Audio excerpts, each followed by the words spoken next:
স্বাগতম জনাইছো আৰ কে আছাম ব্লগছ চেনেলৰ তৰফৰ পৰা আজিলৈ আহিছো সকলো ছাত্ৰ ছাত্ৰীৰ বাবে 12টা কাৰেক্ট টেন্সৰ নিয়ম আৰু এই নিয়মকেইটা তোমালোকে জানিলে জীৱনতো সমস্যা নহব কোনো পৰীক্ষাতে আৰু এই সমস্যাকেইটা তোমালোকে সমাধান কৰিব পাৰিবা এই 12টা নিয়ম জানি ললে আৰু এই নিয়মকেইটা কি বিষয় তোমালোকক সবিশেষ জানাম তোমালোকে স্কিপ নকৰাকৈ প্ৰথমৰ পৰা শেষলৈকে চাই যোৱা আৰু যদি মোৰ চেনেলটো পোনপ্ৰথমভাৱে আহিছে তেতিয়াহ'লে ছাবস্ক্ৰাইব কৰিবলৈ পাহৰি নাযাবা এনেধৰণৰ ভিডিঅ' গতিকে পোৱাৰ কাৰণে এতিয়া হওক ভিডিঅ'টো আৰম্ভ কৰোঁ দেৰি নকৰাকৈ হ'ল যদি বাক্যত always regular generally often seldom never usually every once ইত্যাদি থাকিলে বাক্যসমূহ প্ৰেজেন্ট ইনডিফিনিট টেন্সত লিখা হয় for example number 1 he always go for a walk in the morning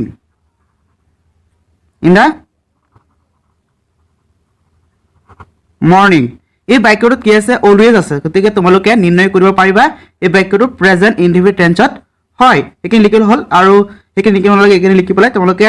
go type তোমালোকে লিখিবা es যোগ কৰিলে হ'ল বাকি একে থাকিব তাৰপিছত আৰু এটা উদাহৰণ তোমালোকক দিয়াছো আৰু এটা উদাহৰণ হ'ল হি usually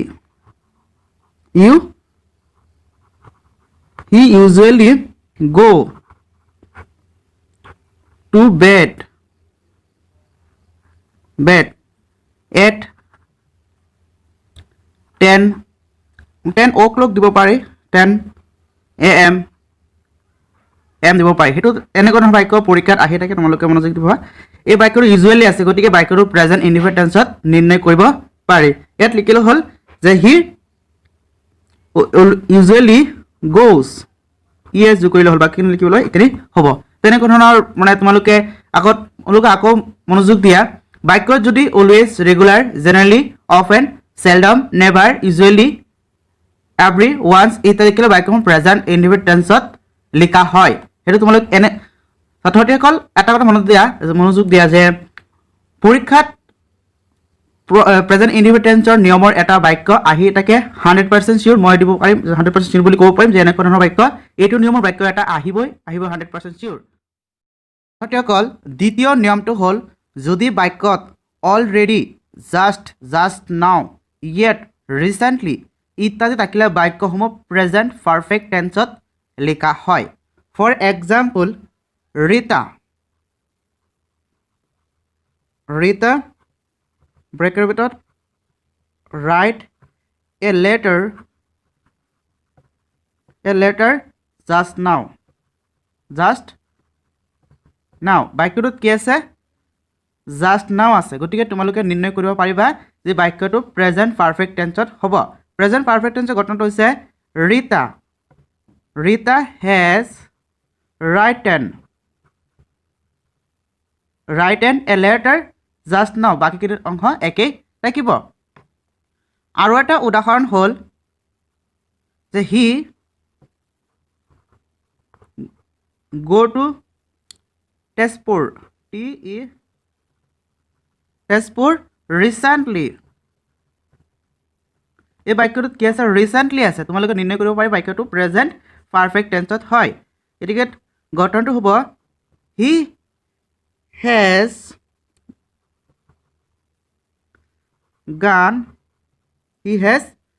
gone to Tezpur recently বাক্যটো এখিনি থাকিব আৰু এতিয়া 3 নম্বৰ নিয়মটো হ'ল ফৰৰ পিছত ব্যাপক সময় আৰু সিন্সৰ পিছত নিৰ্দিষ্ট সময় উল্লেখ থাকিলে বাক্যসমূহ প্ৰেজেন্ট পাৰফেক্ট কন্টিনিউয়াছ টেন্সত লিখা হয় for example number 1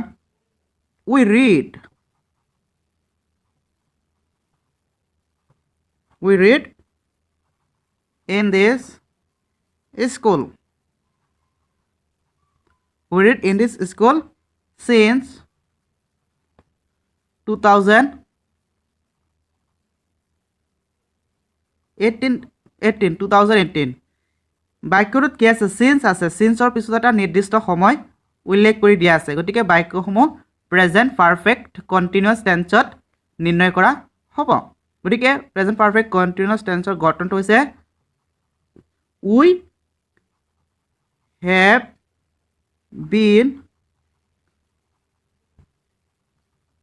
reading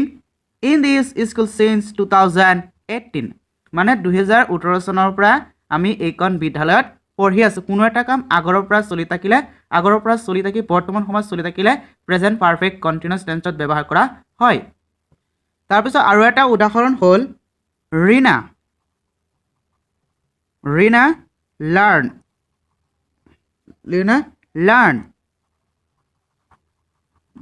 learn English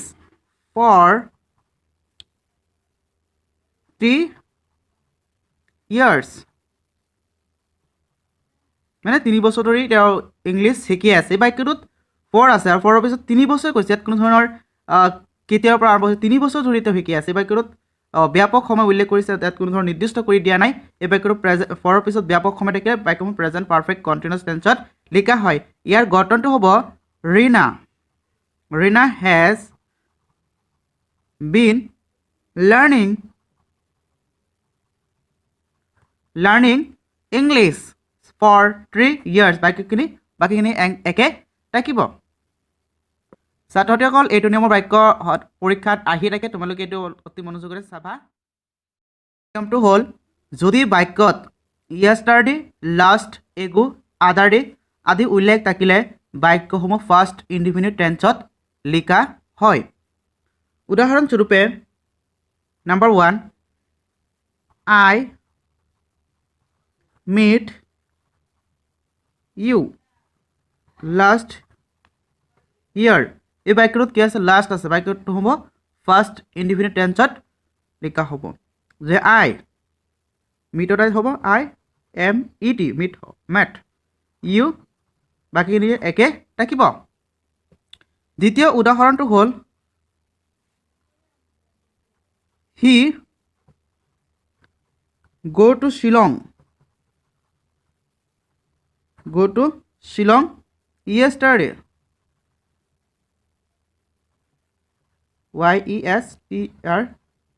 yesterday বাক্যটোত কি আছে yesterday আছে yesterday থাকিলে বাক্যসমূহ ফাৰ্ষ্ট ইনডিফিনিট টেন্সত লিখা হয় he went to Shillong yesterday বাকিখিনি একে থাকিব এইটো নিয়মৰ বাক্য পৰীক্ষাত আহি থাকে তোমালোকে চাবা যিবিলাক নিয়মৰ বাক্য আহে এইবিলাকৰ নিয়ম তোমালোকক দিম পৰীক্ষাৰ চাই ল'বা নিয়মটো হ'ল ব্ৰেকেটৰ ভিতৰত বি থাকিলে সাধাৰণতে টেন্স অনুসৰি বি ভাৰ্ব ব্যৱহাৰ কৰা হয় কিন্তু বাক্যটোৰ কোনো এটা অংশত যদি ইফ এণ্ড আই উইচৰ উল্লেখ থাকিলে আৰু কৰ্তাই যদি আনৰ নিচিনা হ'ব বিচাৰে তেন্তে বিৰ ঠাইত ৱেৰ আৰু যদি কৰ্তাই বস্তু বিচাৰে তেন্তে হেড ব্যৱহাৰ কৰা হয় for example number 1 if I be a king যদি মই এজন ৰজা হ'ব পাৰিলোহেঁতেন এই বাক্যটোত কিছু আনৰ নিচিনা হ'ব বিচাৰিছে গতিকে বাক্যটোত হ'ব if I were a king বাক্যটোত were হ'ব কাৰণ আনৰ নিচিনা হ'ব বিচাৰিছে দ্বিতীয় উদাহৰণটো হ'ল if I be money I could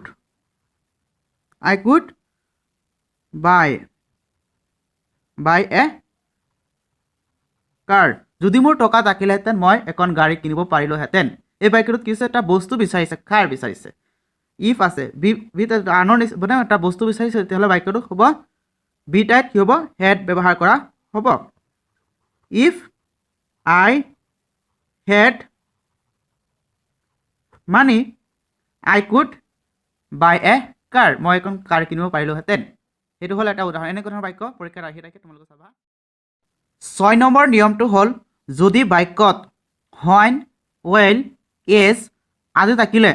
বাক্যবোৰৰ এটা অংশ ফাৰ্ষ্ট ইনডিফিনিট টেন্সত লিখা হয় আৰু আনটো অংশ ফাৰ্ষ্ট কণ্টিনিউয়াছ টেন্সত লিখা হয়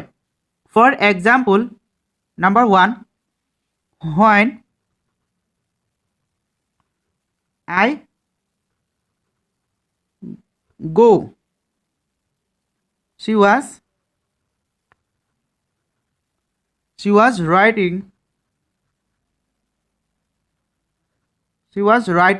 a letter এই বাক্যটোত কি আছে when আছে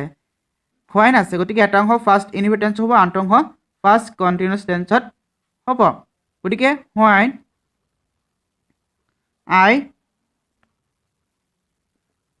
when I went she was writing a letter তেনেকুৱা ধৰণৰ হ'ব দ্বিতীয় উদাহৰণটো হ'ল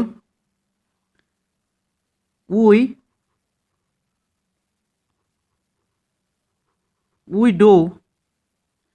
do our lessons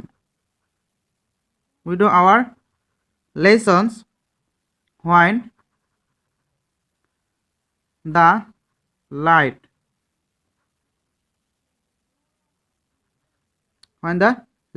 went out এই বাক্যটোত কি আছে when আছে গতিকে এটা অংশ ফাৰ্ষ্ট ইনডিফিনিট টেন্সত হ'ব আনটো অংশ ফাৰ্ষ্ট কণ্টিনিউয়াছ টেন্সত ব্যৱহাৰ কৰা হ'ব গতিকে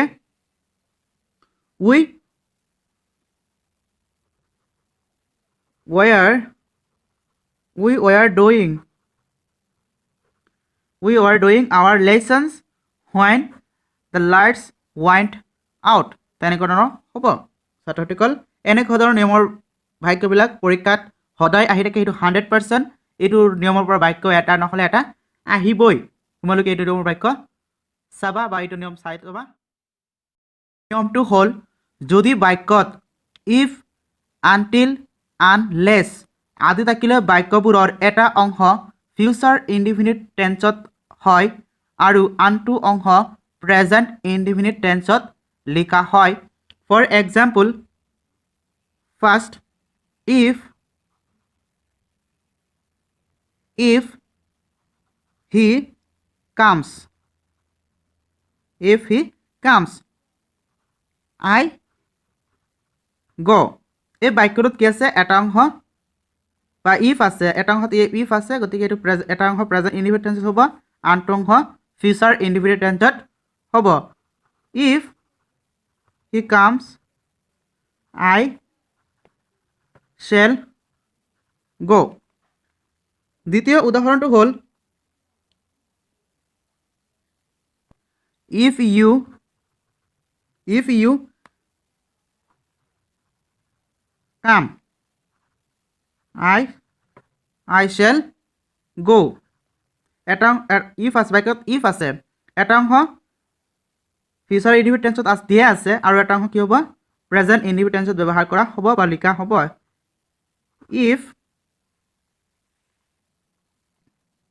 if you comes বাকিখিনি একেই থাকিব if you comes I shall go নিয়মটো হ'ল যদি বাক্যত as if as thou আদি থাকিলে বাক্যবোৰৰ এটা অংশ প্ৰেজেণ্ট ইনডিফিনিট টেন্সত লিখা হয় আৰু আনটো অংশ ফাৰ্ষ্ট ইনডিফিনিট টেন্সত লিখা হয় for example number 1 she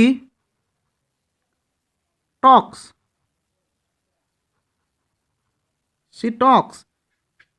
as if she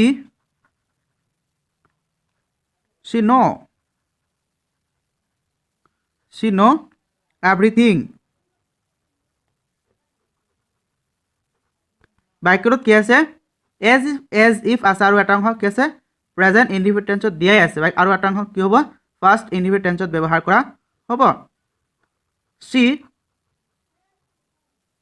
she talks as if she knew everything new হ'ব everything এইখিনি হ'ব এটা আৰু এটা উদাহৰণটো হৈছে he seen as thou you meet a ghost এই বাক্যটো এটা অংশ কি আছে প্ৰেজেণ্ট ইনডিফিনিট টেন্স আছে আনটো অংশ দিয়া নাই গতিকে এছ ডট থাকিলে বাক্যটো এটা অংশ প্ৰেজেণ্ট ইনডিফিনিট টেন্স হয় আনটো অংশ ফাৰ্ষ্ট ইনডিফিনিট টেন্স হয় তেতিয়াহ'লে গঠনটো হ'ব হি চিন এজ দাও হি মেট এ গষ্ট GHOST গষ্ট তো হ'ব আনচাৰ এনেকুৱা বাক্য পৰীক্ষাত আহি থাকে তোমালোকে এইটো নিয়মৰ বাক্যটো চাই ল'বা নিয়মটো মনত ৰাখি ল'বা 9 নম্বৰ নিয়মটো হ'ল বাক্যত টুমৰো নেক্সট শ্বৰ্টলি আদি থাকিলে বাক্যসমূহ ফিউচাৰ ইনডিফিনিট টেন্সত লিখা হয় for example I go to Jorhat I go to Jorhat next month এই বাক্যটোত কি আছে নেক্সট আছে গতিকে বাক্যৰ ফিউচাৰ ইনডিফিনিট টেন্স হ'ব যে I shall go বাক্যখিনি একে থাকিব দ্বিতীয় নম্বৰ বাক্যটো হৈছে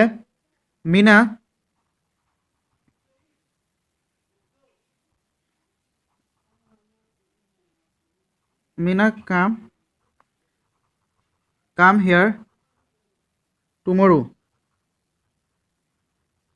বাক্যটো tomorrow আছে বাক্যটো ফিউচাৰ ইনডিফিনিট টেন্স হ'ব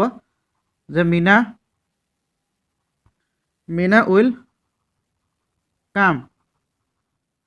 will come here tomorrow বাক্যখিনি একে নম্বৰ নিয়মটো হ'ল বাক্যত আফটাৰ বা বিফৰ থাকিলে আৰু বাক্যটোৰ এটা অংশ ফাৰ্ষ্ট ইনডিফিনিট টেন্সত উল্লেখ থাকিলে আৰু আনটো অংশ ফাৰ্ষ্ট পাৰফেক্ট টেন্সত লিখা হয় for example the patient patient had died before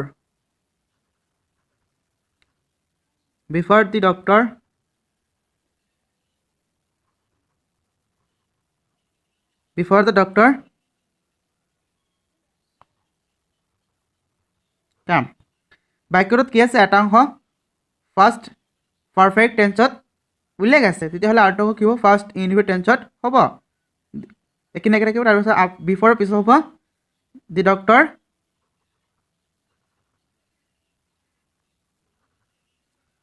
doctor কেম হ'ব কামৰ টাইপ কেম হ'ব গতিকে আফটাৰ পৰা বিফৰ থাকিলে দ্বিতীয় বাক্যটো হৈছে দি ট্ৰেইন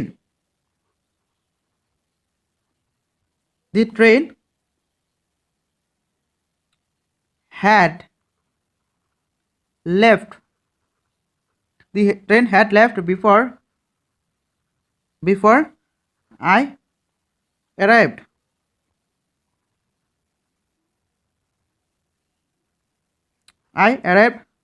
the station বাক্যটো এটা অংশ ফাৰ্ষ্ট পাৰফেক্ট টেন্সত উল্লেখ আছে তেতিয়াহ'লে আনটো অংশ হ'ব ফাৰ্ষ্ট ইনডিফিনিট টেন্সত হ'ব বাকী থাকিব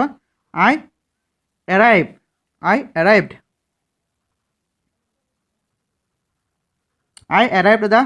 station এইখিনি একে থাকিব এইটো নিয়মৰ বাক্যটো 100% চিয়ৰ এইটো নিয়মৰ বাক্য পৰীক্ষাত সদায় আহিয়ে থাকে তোমালোকে এইটো নিয়ম চাই তভা ছাত্ৰ-ছাত্ৰীসকল আফটাৰ পৰা বিফৰ নিয়মৰ বাক্যটো তোমালোকে আকৌ মনোযোগ দিয়া আফটাৰ পৰা বিফৰ থাকিলে বাক্যটো এটা অংশ ফাৰ্ষ্ট ইনডিফিনিট টেন্সত উল্লেখ থাকিলে আনটো অংশ কি হ'ব ফাৰ্ষ্ট পাৰফেক্ট টেন্সত হ'ব যদি এটা অংশ ফাৰ্ষ্ট পাৰফেক্ট টেন্সত উল্লেখ থাকে তেতিয়াহ'লে আনটো অংশ ফাৰ্ষ্ট ইনডিফিনিট টেন্সত নিৰ্ণয় কৰা হ'ব নিয়মটো হ'ল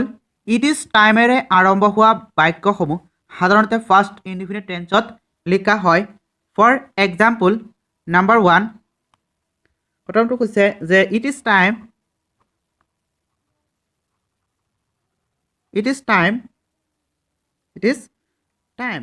হি go to whom এই বাক্যটোত ইট ইজ টাইমেৰে আৰম্ভ হৈছে তেতিয়াহ'লে বাক্যটো ফাৰ্ষ্ট ইনডিফিনিট টেন্সত নিৰ্ণয় কৰা হ'ব ইট ইজ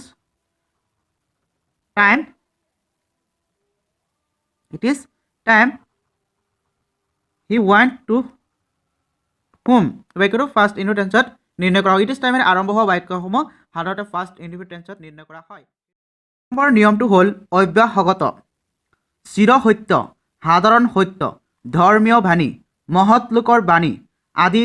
বাক্যৰ ক্ষেত্ৰত টেন্স ধৰাৰ কোনো উপায় উল্লেখ নাথাকিলেও বাক্যসমূহ প্ৰেজেণ্ট ইনডিফিনিট টেন্সত লিখা হয়। For example, number 1, ice float on water. এই বাক্যটো চিৰ সত্য হয়। বৰফ সদায় পানীত উপঙে। যে আইচ ফ্লটছ অন ৱাটাৰ। দ্বিতীয় বাক্যটো হৈছে হি নেভাৰ টেল এ লাই। এই বাক্যটো চিৰ সত্য হয় যে কেতিয়াও মিছা কথা নকয়। হি নেভাৰ টেলছ এ লাই।